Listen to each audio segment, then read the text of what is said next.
ಇಲ್ಲಿಯವರೆಗೆ ಚುನಾವಣಾ ಆಯೋಗದ ಮೇಲೆ ವಿಪಕ್ಷಗಳು ಮಾತ್ರ ಮುಗಿಬೀಳ್ತಿವೆ ಅನ್ನುವಂತೆ ಕಾಣಿಸ್ತಿತ್ತು. ಆದರೆ ಈಗ ಸ್ವತಃ ಎನ್ಡಿಎ ಪಕ್ಷಗಳೇ ಆಯೋಗದ ವಿಷಯದಲ್ಲಿ ಅಸಮಾಧಾನಗೊಂಡಿವೆ.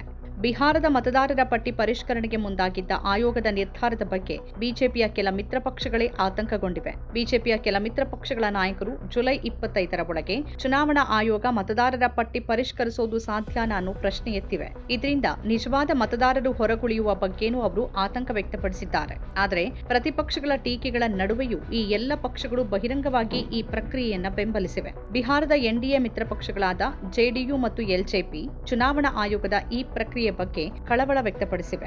ಈ ಎರಡೂ ಪಕ್ಷಗಳಲ್ಲದೆ ಸ್ವತಃ ಬಿಜೆಪಿಯ ಹಲವಾರು ನಾಯಕರು ಕೂಡ ಚುನಾವಣಾ ಆಯೋಗ ಈಗಿರುವ ಕಡಿಮೆ ಸಮಯದಲ್ಲಿ ನಿಜವಾದ ಮತದಾರರನ್ನ ಬಿಡದೆ ಈ ಪ್ರಕ್ರಿಯೆ ಪೂರ್ಣಗೊಳಿಸಲು ಸಾಧ್ಯನಾ ಅನ್ನೋ ಅನುಮಾನ ವ್ಯಕ್ತಪಡಿಸಿರುವುದಾಗಿ ದಿ ಇಂಡಿಯನ್ ಎಕ್ಸ್‌ಪ್ರೆಸ್ ವರದಿ ಹೇಳಿದೆ. ಬಿಹಾರದಲ್ಲಿನ ಸಾಕ್ಷರತೆ ಮತ್ತು ಬಡತನದ ಬಗ್ಗೆ ಪ್ರಸ್ತಾಪಿಸ್ತಾ ಅನೇಕರ ಬಳಿ ಜನ್ಮ ದಿನಾಂಕ ಮತ್ತು ಜನ್ಮಸ್ಥಳದ ಪುರಾವೆಯಾಗಿ ಆಯೋಗ ಕೇಳಿರುವ 11 ದಾಖಲೆಗಳಲ್ಲಿ ಯಾವುದೂ ಇಲ್ಲದೆ ಇರಬಹುದು ಅಂತ ನಾಯಕರು ಹೇಳಿದ್ದಾರೆ. ಚುನಾವಣಾ ಆಯೋಗದ ನಿರ್ದೇಶನಗಳ ಪ್ರಕಾರ 2003ರ ನಂತರ ಪಟ್ಟಿಗೆ ಸೇರಿರೋರು ಜನನ ಪ್ರಮಾಣ ಪತ್ರ, ಪಾಸ್ಪೋರ್ಟ್, ಜಾತಿ ಪ್ರಮಾಣ ಪತ್ರ ಅಥವಾ ಶೈಕ್ಷಣಿಕ ಪ್ರಮಾಣ ಪತ್ರ ಸೇರಿದಂತೆ ದಾಖಲೆಗಳೊಂದಿಗೆ ತಮ್ಮ ಪೌರತ್ವದ ಪುರಾವೆಯನ್ನ ಹೆಚ್ಚುವರಿಯಾಗಿ ಒದಗಿಸಬೇಕಾಗುತ್ತೆ. ಆದರೆ ಬಿಹಾರದಂತಹ ರಾಜ್ಯದಲ್ಲಿ ಅನೇಕರ ಬಳಿ ಜನನ ಪ್ರಮಾಣ ಪತ್ರ ಇರುವ ಸಾಧ್ಯತೆ ಕಡಿಮೆ ಅಂತ ಹೇಳಲಾಗ್ತಿದೆ. ಹೀಗಾಗಿ ಈ ಪರಿಷ್ಕರಣೆ ಪ್ರಕ್ರಿಯೆ ಬಡವರು, ದಲಿತರು, ಬುಡಕಟ್ಟು ಜನಾಂಗ ಮತ್ತು ಇತರ ಹಿಂದುಳಿದ ಸಮುದಾಯಗಳ ಜನರನ್ನ ಮತದಾನದ ಹಕ್ಕುಗಳಿಂದ ವಂಚಿತಗೊಳಿಸುವ ಪಿತೂರಿಯಾಗಿದೆ ಅಂತ ಈಗಾಗಲೇ ವಿಪಕ್ಷಗಳು ಆರೋಪಿಸಿವೆ. 2000ನೇ ಇಸವಿಗಿಂತ ಮೊದಲು ಬಿಹಾರಕ್ಕೆ ಸಂಬಂಧಪಟ್ಟಂತೆ ಭಾರತದ ರಿಜಿಸ್ಟ್ರಾರ್ ಜನರಲ್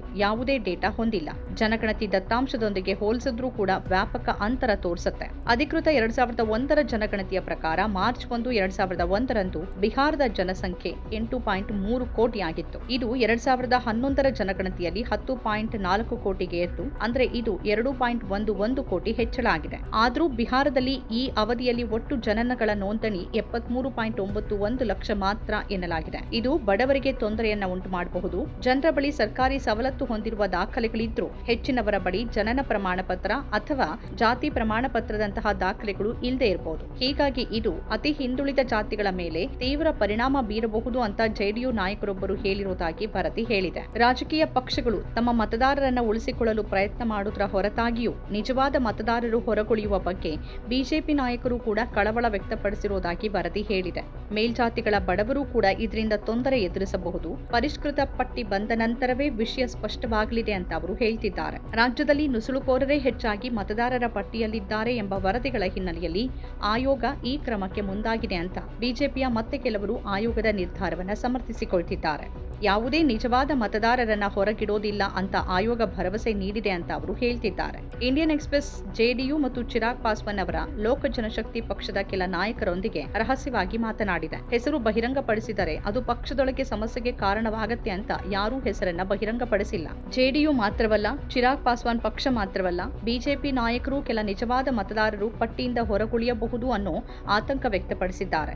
ಪರಿಷ್ಕರಣೆಗೆ ನೀಡಿರುವ ಸಮಯ ಸರಿಯಾಗಿಲ್ಲ ಅಂತ ಎನ್ಡಿಎ ಕಡೆಯವರು ಹೇಳ್ತಿದ್ದಾರೆ. ಕನಿಷ್ಠ 1 ವರ್ಷವಾದ್ರೂ ಬೇಕು, ಇಷ್ಟು ಬೇಗ ಮಾಡುವ ಅಗತ್ಯವೇನಿತ್ತು ಅನ್ನೋ ಪ್ರಶ್ನೆ ಎದ್ದಿದೆ. ಅಂದ್ರೆ ಇಲ್ಲಿಯವರೆಗೆ ಇಂಡಿಯಾ ಮೈತ್ರಿಕೂಟ ಹೇಳ್ತಿದ್ದನ್ನೇ ಈಗ ಎನ್ಡಿಎ ಕೂಡ ಹೇಳ್ತಾ ಇದೆ. ಬಹಿರಂಗವಾಗಿ ಮಾತನಾಡುವಾಗ ಎನ್ಡಿಎ ನಾಯಕರು ಆಯೋಗದ ನಿರ್ಧಾರವನ್ನ ಸರಿಯಾದ ನಿರ್ಧಾರ ಅಂತಾನೆ ಹೇಳ್ತಾರೆ. ಆದರೆ ವಾಸ್ತವದಲ್ಲಿ ಅವರಿಗೂ ಇದರ ಬಗ್ಗೆ ಆತಂಕ ಇದೆ. ಮತದಾರರ ಪಟ್ಟಿಯಲ್ಲಿ 35ರಿಂದ 40 ವರ್ಷ ವಯಸ್ಸಿನ ಅನೇಕ ಜನರಿದ್ದಾರೆ. ಹೆಚ್ಚಿನವರು ಮನೆಯಲ್ಲೇ ಜನಿಸಿದ್ದವರು. ಇದು ಬಿಹಾರದಲ್ಲಿ ಮಾತ್ರವಲ್ಲದೆ ದೇಶಾದ್ಯಂತ ಇರುವ ವಾಸ್ತವ. ಅವರಿಗೆ ಜನನ ಪ್ರಮಾಣ ಪತ್ರ ಹೇಗೆ ಸಿಗತ್ತೆ? ಜನನ ಪ್ರಮಾಣ ಪತ್ರದ ಬಗ್ಗೆ ಜಾಗೃತಿ ಕೇವಲ 10ರಿಂದ 15 ವರ್ಷಗಳ ಹಿಂದಷ್ಟೇ ಶುರು ಆಯಿತು. ಅದಕ್ಕೂ ಮೊದಲು ಜನನ ಪ್ರಮಾಣವನ್ನ ಬಳಸಲಾಗ್ತಿರ್ಲಿಲ್ಲ. ನಂತರ ಆಧಾರ್ ಬಂತು. ಅದಕ್ಕೂ ಮೊದಲು ಡ್ರೈವಿಂಗ್ ಲೈಸೆನ್ಸ್ ಇತ್ಯಾದಿಗಳನ್ನ ಬಳಸಲಾಗ್ತಿತ್ತು. ಪಡಿತರ ಚೀಟಿಯೂ ಬಳಕೆ ಆಗ್ತಿತ್ತು. ಈಗ ಎಲ್ಲೆಡೆ ಆಧಾರ್ ಕಡ್ಡಾಯಗೊಳಿಸಲಾಗಿದೆ. ರಾಜ್ಯದ ಹೊರಗೆ ವಲಸಿಗರಾಗಿ ಕಳೆಯುವ ಬಿಹಾರದ ಬಹಳಷ್ಟು ಜನರಿಗೆ ತಮ್ಮ ಪುರಾವೆ ನೀಡಲು ಸಾಧ್ಯವಿಲ್ಲ. ಇನ್ನು ಪ್ರವಾಹ ಪೀಡಿತ ಜನಸಂಖ್ಯೆ ಕೂಡ ಬಹಳ ದೊಡ್ಡದಾಗಿದೆ. ಅವರು ಪ್ರಮಾಣ ಪತ್ರಗಳನ್ನ ಎಲ್ಲಿ ಕಾಯ್ದಿರೋಕೆ ಸಾಧ್ಯ? ಅದಕ್ಕಾಗಿಯೇ ಚುನಾವಣೆಗೆ ಕೇವಲ 2.5 ತಿಂಗಳ ಮೊದಲು ಮತದಾರರ ಪಟ್ಟಿಯ ಸಂಪೂರ್ಣ ಪರಿಷ್ಕರಣೆಗೆ ಹೊರಟಿರೋದು ಪ್ರಜಾಪ್ರಭುತ್ವದ ದೃಷ್ಟಿಯಿಂದ ಅಪಾಯಕಾರಿ ನಿಲುವಾಗಿದೆ. ಈಗ ಈ ಬಗ್ಗೆ ಎನ್ಡಿಎ ಪಕ್ಷಗಳಲ್ಲೇ ವ್ಯಕ್ತವಾಗ್ತಿರುವ ಭಿನ್ನಾಭಿಪ್ರಾಯಗಳನ್ನ ನೋಡಿದ್ರೆ ಇದು ಕೋರ್ಟ್ ವರೆಗೆ ಹೋಗುವ ಸಾಧ್ಯತೆ ಇದೆ. ಆದ್ರೆ ಕೋರ್ಟ್ಗೆ ಹೋಗೋದಕ್ಕೂ ಅವಕಾಶವಿರದಷ್ಟು ಕಡಿಮೆ ಸಮಯ ಇದೆ ಅನ್ನೋ ಅಭಿಪ್ರಾಯಗಳು ಕೇಳಿ ಬರ್ತಾ ಇದೆ. ನಮ್ಮ ಕಾರ್ಯಕ್ರಮಗಳನ್ನ ನೀವು ನೋಡ್ತಾ ಇದ್ರೆ ನಮ್ಮ ಚಾನೆಲ್ ಅನ್ನ ಸಬ್ಸ್ಕ್ರೈಬ್ ಮಾಡಿ, ಪಕ್ಕದ ಬೆಲ್ ಐಕಾನ್ ಒತ್ತಿ ನಮ್ಮನ್ನ ಬೆಂಬಲಿಸಿ. ಹಾಗೆ ನಮ್ಮ ಕಾರ್ಯಕ್ರಮಗಳನ್ನ ಲೈಕ್ ಮಾಡಿ, ಕಮೆಂಟ್ ಮಾಡಿ, ಅದನ್ನ ಬೇರೆಯವರಿಗೂ ವಾಟ್ಸಾಪ್ ಮೂಲಕ ಶೇರ್ ಮಾಡಿ. ನೀವು ಹೀಗೆ ಮಾಡಿದಾಗ ನಮ್ಮ ಚಾನೆಲ್ ಮತ್ತಷ್ಟು ಜನರಿಗೆ ತಲುಪಲು ನೀವು ನಮ್ಮೊಂದಿಗೆ ಸಹಕರಿಸಿದ ಹಾಗಾಗುತ್ತೆ. ಇದು ನೀವು ಯಾವುದೇ ಖರ್ಚಿಲ್ಲದೆ ಕೆಲವೇ ಸೆಕೆಂಡುಗಳಲ್ಲಿ ನೀಡಬಹುದಾದ ಸಹಕಾರ.